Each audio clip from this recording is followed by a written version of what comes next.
अच्छा, तेरे माँ प्यो का नाम के वे? मेरे प्यो ने एक गुलशान और माँ ना है नसरीन। ते उन्हें तेरी कोई परवरिश नहीं की? नहीं, तू कहदे कोल इतना अरसा रही? पहले मैं फूफी को रही हूँ 3 साल उसको रही हैं। 8-9 साल थी हम जो मेरे चाचे ने ते नाल चाची है वो भी ना है अपने कोल। मेरी बड़ी फूफी है वो 13 चरान दी जो मेरे चाचा है वो झमटाल तरह उस टाइम मेरी है 8-9 साल उम्र जो घिन के आए ना। पहले तो मुझे काम कराने आना और उसमें पंछी गाय रखी हुई हैं नाल उस नाल वहनियाँ मूँगफलियाँ आनियाँ मूँगफलियाँ चुनियाँ कपाऊ आनियाँ कपाऊ चुनियाँ नाल जड़ा काम करेंगे नाल करेंगे। जब मेरी उम्र हुई ना 16-17 साल की तो उन्होंने मैंने कुट के और ज़रूर से निकाह अपने एक पुत्रा ने उन्होंने उस नाल मैंने निकाह किया। निकाह के बाद वो सारे मुझे मरींदे कुटींदे मेरा कोई ना भेड़ है ना कोई भिरा है ना कोई भी चाचा है ना कोई मामा ना कोई बई पुप्पी है वो एक पुप्पी है जड़ी ना आवन नहीं देना वंजन नहीं देना उसको जड़ी चाची है वो अलग इल्ज़ाम ला के मेरे जड़े नसेंदे ये करेंदी वो करेंदी मेरा जड़ा जड़ा हुंदा है ना वो रांदा है बैर मियाँ वाली हुंदा है बर्फ वाली मिले जो आंदा है तो कुटींदा है मरींदा है और जड़े मंजे होंदे मंजे नाल बन के मैंने कुटींदे हैं। और उस तो बाद कुटींदे जब लेंदे घर वंजा तो उसके मत्ते गलत इल्ज़ाम लेंदे उनके साथ इतना जुल्म मैंने नाल कीते। और मेरे 5 साल का पुत्र वो मैं नाल की नहीं और 13 माँ की मेरी बेटी है वो पीछे दादी को लो पुप्पी को लो अपने पी को लो मुझे तेरी जेड़ी सस है हाँ वो तेरे के जुल्म करती जाए? वो अठे वेले मेरे को बहुत काम करेंदी आप रही है मैं काम तो करेंदी रहनी है जो गल थोड़ी सी हो तो इतनी सी करेंदी है करके और मैनू बाद में कुटना लग पैंदी है सोटियां नाल केले मुक्की नाल कुटना लग पैंदी है। और उस तो बाद जब कहते घर वंजा तो आदि जान बूझ के आई वधी है जड़े दे पिछे होंगी गलत इल्ज़ाम लेंदी है मेरे पीछे। कुहाड़ियों नाल किस मारे आगे?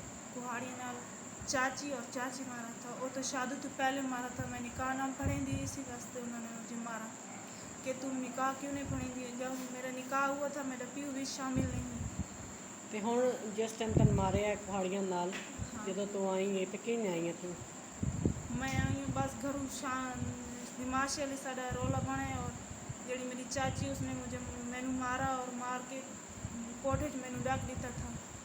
मेरी बच्ची भी छोटी कमरे चाहिए और मेरा पुत्रा ही वही कमरे चाहिए उसने कुछ खाण पीण दी गर्मी तो डके रहे हैं बिजली कभी कहले आ वेंदी कहले लगी वेंदी सारा उत रहे जल्ले अजान हुई ना धमी दियाँ उस टाइम उसने बुआ हाथ छोड़ा भैया बहर निकला जल्ले बहर निकले मैंने सारा काम शाम किया बाद में मुझे सोचा मैं तो लगी मैं मेरी ये कितना दुश्मन है मैं नाले थे कितनी ज्यादती पे थी तो जुल्म पे थी मेरी क्यों पे थी मैं बस गुस्से च अपना पुत्र नाल लाख के निकल पड़ी तो डब्बे ते बैठी डब्बे और इतने आना है। हुण तू क्या चाहनी है? और मैं जड़ी 13 महीने की दी है वो भी चाहिए और तलाक भी चाहिए। तो जिन्हें तेरे नाल कम उम्र की वे शादी कराई उन्होंने क्या चाहनी है? उसके साथ उन्होंने कानूनी कार्रवाई किया जाए उसके साथ पर्चा कटा जाए उनके ख्याल आप इतना जुल्म क्यों करीने जड़े वो आए ना वो सारा घर सारे पिंड च जुड़ाया था इस नाल कोई नहीं इसे वजह तो ऊपर लेना था वो इतने जुल्म करीने के नाल उबर के ना जे अगर के नाल उबरे ना तो खाम का उसे गाटे झड़क दी एहसास करेंदी है? हाँ मेरी सास ही सारे चुनाया थी कोई छोटी जी गल हो तो ना बहुत सारा बला कर गाटे घात के और पर्चा उन्हें तक